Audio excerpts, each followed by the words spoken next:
On September 19th, the Syrian Arab Army SAA and the National Defense Forces NDF repelled a huge attack from Hayat Tahrir al-Sham, formerly Jabhat al-Nusra, the Syrian branch of al-Qaeda, on Ma'an in northern Hama. Fighting was also reported in Tulaisia, al-Hira, Tel al-Aswad, al-Sukbi and al-Raya. In total, about 40 militants were killed. On September the 20th, the fighting continued in Tulaisia, al-Hira and al-Shata. Pro-Hayat Tahrir al-Sham (HTS) media blamed Russian attack helicopters and warplanes, as well as a lack of support from the moderate opposition, for the failure.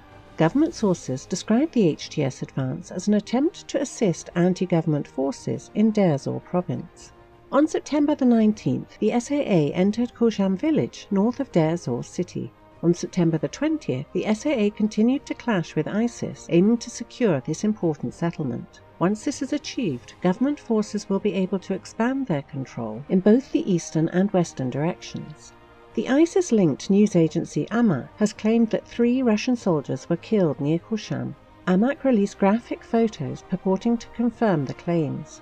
However, the photos suggest that the killed fighters were likely private military contractors, PMCs, supporting the SAA advance. According to local sources, Russia-linked PMCs are actively participating in the operation in Deir Zor province. The US-backed Syrian Democratic Forces (SDF) have continued attempts to reach the Euphrates from the northern direction, advancing on ISIS units in Husaniya, Jiyan and Maishiyah, according to pro-Kurdish sources. Clashes are ongoing near the settlements.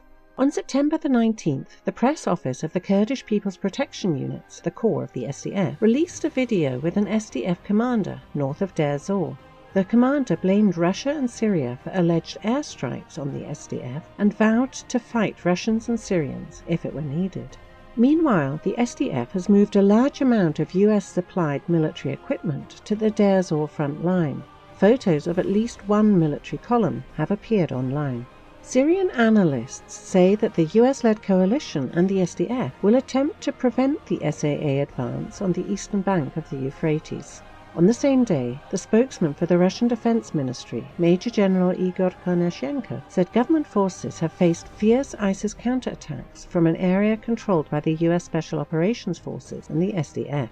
According to Syrian commanders' reports from the front line, the Syrian army encounters the most severe counter-attacks and fire from the northern direction. That is, where SDF forces and US Special Operations units are located, who are allegedly administering medical aid to these militants instead of liberating Raqqa.